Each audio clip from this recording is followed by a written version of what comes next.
सब लोग ठीक होंगे। मेरा नाम है आशीष भारतवंशी और अभी हम जो है एक और नए साइकोलॉजिकल एक्सपेरिमेंट के साथ में आपके सामने मैं प्रस्तुत हुआ हूं। ये साइकोलॉजिकल एक्सपेरिमेंट 1970s में कंडक्ट किया गया था by the class teacher name Jane Elliott. इस क्लास टीचर का नाम था जेन एलियट। अब ये जो जेन एलियट थी ये कक्षा तीसरी को पढ़ाती थी। तो इस टीचर ने क्या किया, अपने क्लास को डिवाइड कर दिया on the basis of their eye colours, यानी कि ब्राउन आई कलर वाले और ब्लू आई कलर वाले, है ना, ब्लू आई कलर वाले, ब्राउन आई कलर वाले, इन दोनों को डिवाइड कर दिया। और इन दोनों को डिवाइड करने के बाद ये कहा कि भैया जो ब्लू आई कलर वाले भाई है लोग, भैया मतलब जिनकी आंखें ऐश्वर्या राय वाली है, वो ज्यादा होशियार होते हैं, वो ज्यादा चंट होते हैं, उन्हें प्रिविलेज देने लग गई। यानी कि आप सवाल आप पहले करेंगे, जवाब आपको पहले मिलेगा, क्लास के बाहर जाने के बाद लंच आपको पहले खाने को मिलेगा, आप खेलने पहले जाओगे, प्ले टाइम आपका।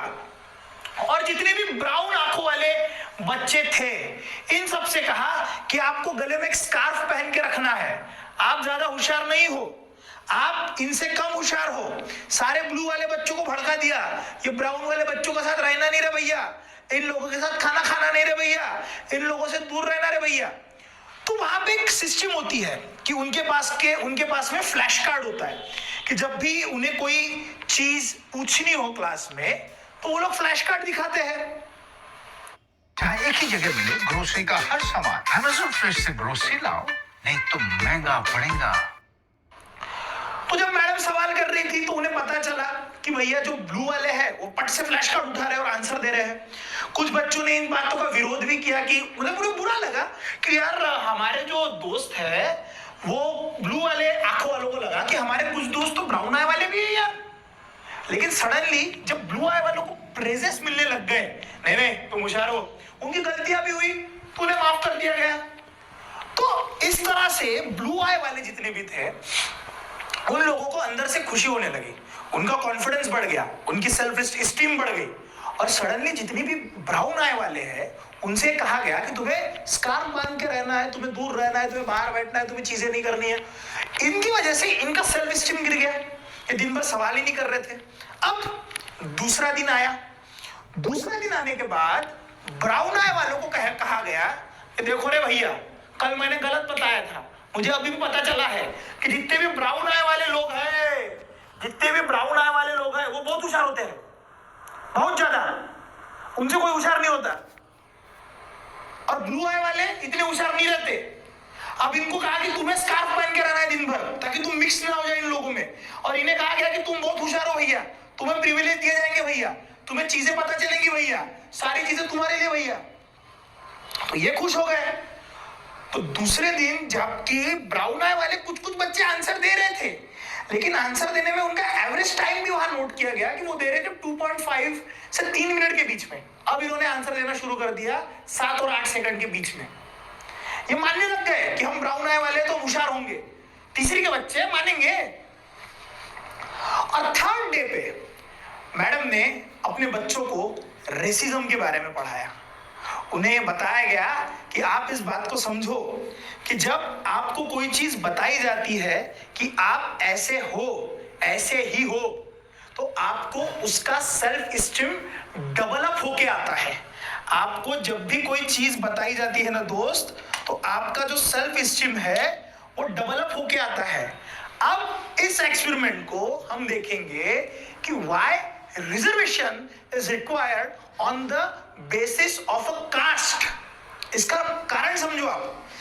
जितने भी क्षत्रिय और ब्राह्मण वर्ग में आने वाले लोग हैं, क्षत्रिय और ब्राह्मण वर्ण में आने वाले लोग हैं, पहले के समय में वर्ण प्रथा जो थी, वर्ण प्रथा जन्मतः नहीं होती थी, आज वो जन्मजात है। और जन्मजात होने की वजह से बचपन से लोगों के ऊपर ये ठप्पा लगा दिया जाता है कि ये भैया ये क्षत्रिय है तो इसका खून गर्म होगा, जबकि इसका कोई प्रूफ नहीं है कि वो क्षत्रिय है। येड़ा भगत भी हो सकता है वो, इसका कोई प्रूफ नहीं है कि अगर कोई ब्राह्मण वर्ण का है तो होशियारी होगा, येड़ा भगत हो सकता है वो।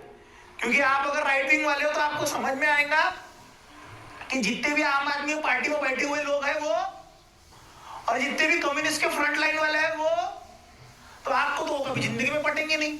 फिर आपने कैसे कह दिया, है ना? तो कभी भी चीजें जाति के हिसाब से नहीं होती। लेकिन अब why there is a requirement of a reservation, listen to me very carefully. अगर आप किसी शहर में रह रहे हो या आप किसी गांव में, आपका कोई गांव में नहीं रह रहे हो, आप देखना, और ये मैं एक्सेप्शनल बता रहा हूँ कि वीडियो के कमेंट में आके ये मत कहना कि नहीं हमारे गांव में ऐसे नहीं होता। तुम्हारा एक गांव पूरे वर्ल्ड को, पूरे इंडिया को रिप्रेजेंट नहीं करता, पूरे भारत को रिप्रेजेंट नहीं करता। आज भी अगर तुम गांव में जाओगे तो गांव में आज भी निचली जाति वाले, मतलब सो कॉल्ड, कोई जाति नीचे ऊंची नहीं होती। मेरे हिसाब से तो जाति ही नहीं है, कोई इंसान नीचा ऊंचा नहीं होता। लेकिन जो लोगों को अपने जातियों की वजह से रिप्रेजेंटेशन दिया जाता है उन लोगों को समझा जा रहा है ये ऐसी है, या तो होशियार नहीं है। बच्चा सो कॉल्ड, अगर सो कॉल्ड ऊंची जाति का होगा ना, उसके दिमाग में बचपन से ये घमंड डाला जाता है, उसके दिमाग में बचपन से बताया जाता है अरे हमारे संस्कार ऊंचे हैं, हमारा खून गर्म है, हमारी चीजें जोरदार है, हम अदरक है, हम लहसुन है, हम इनका है, ढलाना फलाना, अटक बटक चौड़ी चटक है ना? तो इस बात की वजह से उन लोगों को प्राइड आता है। अब ये बात तुम नॉर्मल कंसेप्शन में लेके जाओ। अगर कोई बंदा उसके वर्नाकुलर लैंग्वेज, जैसे कि मराठी मीडियम महाराष्ट्र में से पढ़ा होगा या फिर वो हिंदी मीडियम यूपी बोर्ड में से पढ़ा होगा, उसको आप कंपेयर करना सीबीएसई वालों से और फिर कंपेयर करना आईसीएसई वालों की वजह से। आईसीएसई वालों को कुछ भी आता भी नहीं होगा ना, अटक बटक चौबीस अटक भी होंगे सारे के सारे। सीबीएसई वालों को कुछ आता भी नहीं होगा ना, अटक बटक चौबीस अटक भी होंगे सारे के सारे। लेकिन इनका कॉन्फिडेंस भर्ती लेवल पे रहता है। क्यों?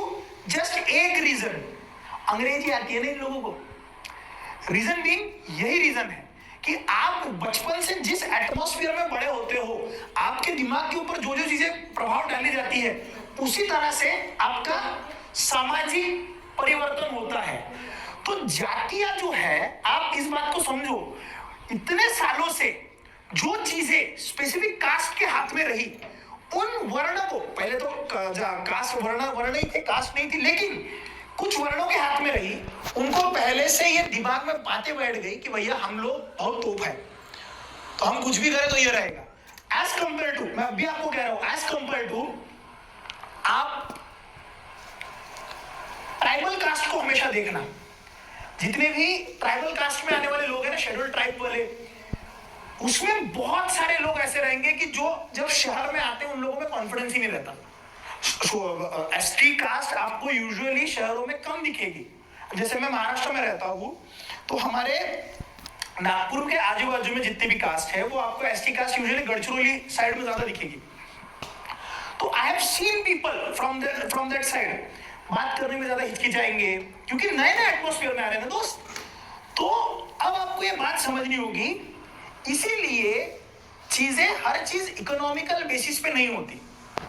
एक सामाजिक, एक साइकोलॉजिकल दृष्टिकोण भी रिजर्वेशन देते वक्त समझना पड़ता है। लेकिन अब आप इस बात को और समझो, रिजर्वेशन में कुछ तरह से फॉल्ट्स है, ये बात तो आपको माननी पड़ेगी। कि आप कह रहे हो कि रिजर्वेशन जो है भैया वो रिप्रेजेंटेशन के लिए है भैया, तो अगर मेरे पिताजी आईएएस ऑफिसर है, आईपीएस ऑफिसर है, मेरे पिताजी ऑफिसर है, तो मैं भी लूंगा, रिप्रेजेंट करूंगा।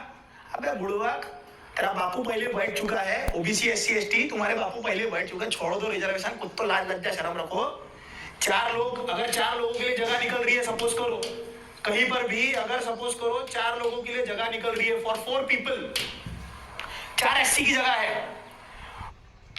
गाइस, यूसीएफ ऑफर के बारे में सुना क्या? जल्दी से स्टॉक कर ले यूसी, बहुत कम आने वाला है, क्योंकि बीजीएमआई पे मुंबई इंडियंस का प्राइस बार ड्रॉप होने वाला है, जिसमें है एपिक सूट, कार्स और बहुत कुछ। ऑफर सिर्फ 14 मई तक है, और गूगल प्ले की सिक्योरिटी, मतलब ट्रांजैक्शंस एकदम से फट से ले लो। तुम्हारा नाम राहुल है ना? 4 एससी की जगह है, तो यहाँ पे इन 4 जगहों पे अगर कोई ऑफिसर का लड़का बैठ रहा है ना, जिसके पिताजी ऑलरेडी ऑफिसर है, थू भैया, मैं तो जिंदगी में इज्जत ना करूं। क्यों करूं मैं? और क्यों करूं मैं इज्जत? जिनको एक्चुअली मिलना चाहिए उनको जिंदगी में मिल नहीं रहा है, और जिनके पास ऑलरेडी सब कुछ था, तुम्हारे पास में पैसे थे। Number 1, economically you are secured, education की अच्छी सोई सुविधा थी, क्योंकि तुम्हारे पिताजी ऑलरेडी ऑफिसर है, तुम्हें भी वो अच्छे वेल टू डू इसमें रखेंगे, सारी चीजें थी तुम्हारे पास।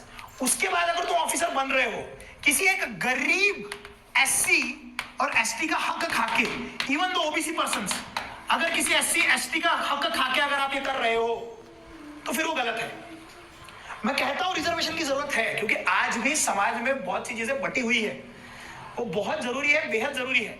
लेकिन आपके पास सारी सुख सुविधा होने के बावजूद अगर आप ले रहे हो, एजुकेशन लेने के बाद, देखो एक बात समझ में रखना मेरे दोस्त, ये समाज ऐसा है कि आप किसी भी समाज से हो, आपको पीछे खींचने की कोशिश तो हमेशा करेगा। सेल्फ स्टीम आपको आपका बनाए रखना होगा, ठीक है। So it is your prime responsibility to give up on your caste the moment you reach a certain position.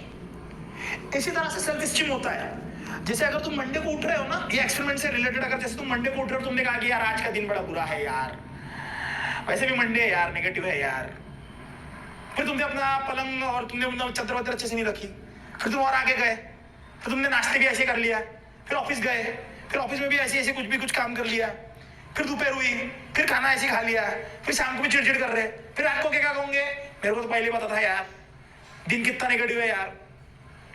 और अगर गलती से तुमने दिमाग खराब कर लिया अपना सुबह उठ के और तुमने कहा कि भैया अभी तो मेरा दिमाग खराब है, लेकिन मेरे को पता है अगर मैंने एक दिन अपना जबरदस्त कर लिया तो मेरा दिन जबरदस्त जाएगा, देख ऐसे कैसे काम नहीं होता, करके रहूंगा मैं। खींचो अपने आप को जम के, बोलो बिल्कुल अटक पटक 24 अटक करके रहूंगा मैं काम। खींचो अपने आप को, सुबह करो, शाम को करो, दिन को करो, रात को करो। क्या दिन था मेरा जोरदार, मेरे को पता था आज कितने भी चैलेंज आएंगे उठाकर ठोक दूंगा। कहने की बात यह है कि तुम अपने आप को जिस तरह से चीजें बताओगे, डिलीवर करोगे, उसी तरह से तुम्हारे ऊपर होगा। और एक स्पेसिफिक कास्ट को इतने सालों से अगर कोई चीज दिमाग में घुसाई दी जाएगी ना, तो उसके दिमाग में परमानेंटली घुस जाती है। तो सोशली ये चीजें इंपॉर्टेंट है, and along with that economical basis पे तो एक पॉइंट ऑफ व्यू है ही, जैसे SC ST में क्रीमी लेयर का कोटा होना चाहिए या नहीं, ये तो बहस अब भी चल रही है। तुम कहोगे कुछ भी बता रहा, यूपीएससी के इसमें सवाल पूछते हैं, अगर कोई SC ST का कैंडिडेट ऑलरेडी IPS है ना, उसके बाद IAS के लिए अगर वो फॉर्म भर रहा है, फिर से SC कोटा के लिए भर रहा हो, SC कोटा से भर रहा हो ना, तो उसके ऊपर शर्म तू करते लोग, वो देख लेना इंटरव्यूज में, मतलब ऐसे तो आपको दिखेंगे नहीं, लेकिन दृष्टि आयस के इंटरव्यू में अगर भी सवाल पूछते हैं, that is more on more related to the mock interview of UPSC only. उसी लेवल के इंटरव्यूज होते हैं सारे के सारे, ओरिजिनल यूपीएससी के तो इंटरव्यू देखेंगे नहीं तुमको।